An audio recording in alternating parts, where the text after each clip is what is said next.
Informasi lain, seorang wanita tuna susila menjadi korban pembunuhan yang dilakukan oleh seorang pemuda di Kota Palu. Pelaku menggunakan pisau dapur untuk menganiaya korban yang diduga akibat salah paham sebelum melakukan hubungan intim. Pelaku yang baru berumur 19 tahun ini ditangkap Satuan Resort Kriminal Polres Palu di tempat kejadian perkara dengan barang bukti pisau dapur. Pelaku nekat menikam korban karena tersinggung dengan perkataan korban saat sedang akan melakukan hubungan intim.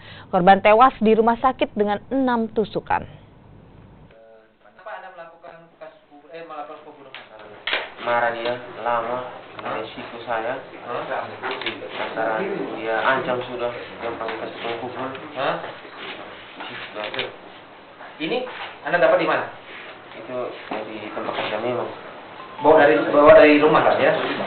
Dari tempat kerja? Tempat kerja. Punya Anda? Punya di tempat kerja situ. Oh, di kerja itu? Iya. Diduga karena terjadinya miskomunikasi, mungkin berkaitan dengan pelayanan yang tidak memuaskan sehingga terjadi percecokan yang mengakibatkan terjadinya pembunuhan, ya. Jadi pembunuhan langsung di TKP. Korban meninggal di rumah sakit, ya.